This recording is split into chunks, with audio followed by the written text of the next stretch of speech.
দেখো শিবরাত্রির দিন বুঝলে সেদিনকে আমি খাবার দিতে পারিনি, তাই জন্য আমি শশা কোথায় রেখে এসছো? যাও, ভালো করে চোখ ভরে রেখে এসছো। দাঁড়া, নে, আমি জানতাম তো আসবে, সেদিনকে আমি ওকে দিতে পারিনি, তাই আমাকে আজকে আলু দেবো।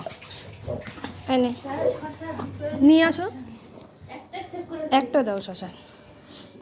দেখেছো ঠিক এসেছে, আর মামা করে ডাকছে। দাঁড়া দাঁড়া, দাঁড়াবি তো, যা, চলে যাচ্ছে।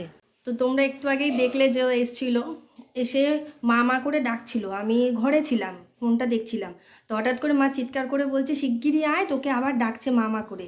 তো গিয়ে দেখছি হ্যাঁ সেই গরুটা আবার এসছে, যাকে আমি সেদিনকে কিছু দিতে পারিনি, বলেছিলাম চলে যাক, কিন্তু আজকে আমি ওকে আলু দিয়েছি।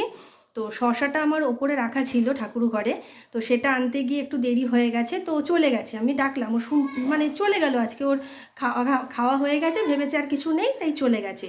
কিন্তু ও একা আসে না, ওর সঙ্গে আরও অনেকগুলো আসে, একটা কালো রঙের আসে, আর একটু হালকা বাচ্চাগুলো আসে। তো ভালোই লাগলো আমার বেশ, ও আবার এসছে আমার কাছে খাবার নিতে।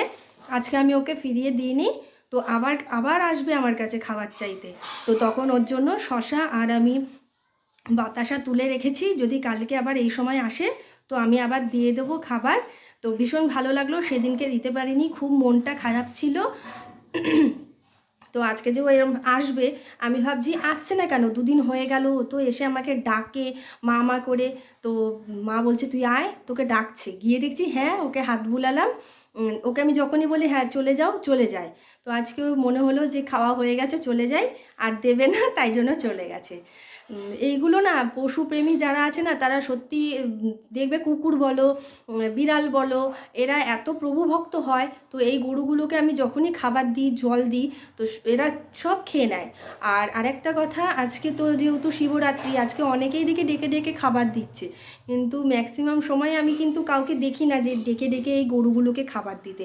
কিন্তু আমার গেটের সামনে এসে একসাথে 3-4টে দাঁড়িয়ে থাকবে, একজনকে দেবো, আবার একে একজনকে দেবো, তো আবার যে আসে সে তাকে আমি খাবার দিই, ভীষণ ভালো লাগে। তো আজকে শিবরাত্রির দিন আমি উপোস করতে পারিনি, আমার ভীষণ শরীরটা খারাপ যেহেতু, তাই তোমাদের দাদাভাই বললো যে উপোস করতে হবে না, তোমার কালকে করো, কালকের দিনটা তোমার কাছে আছে, আর এমনিতে তুমি শরীরটা খারাপ, অসুস্থ হয়ে যাবে না, আর না খেয়ে থাকতে হবে না, তাই জন্য আজকে আমি করব না।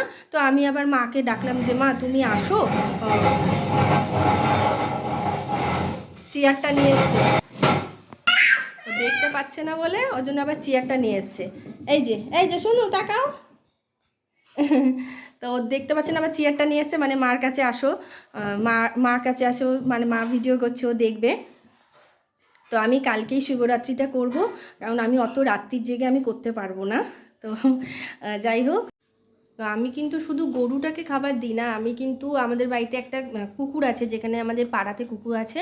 তো আমি আমাদের কুকুরটাকে, মানে আমি ভাবি যে আমাদের কুকুর, কিন্তু ওকে আমি খাবার রেখে দিই, কিছুটা ভাত মাছ, ও আমার জন্য গেটের সামনে দাঁড়িয়ে থাকে যে আমি কখন খাবার দেবো। তো রুটি থাকলে বাসি রুটি দিই, বা যদি ভাত বেশি থাকে আমি সেটাকে ভালো করে মেখে, কালো একটা কুকুর আছে তাকে আমি দিই, ঠিক আমাদের গেটের সামনে ওখানে বসে থাকে, আর আমি ওকে খাবারটা দিয়ে দিই।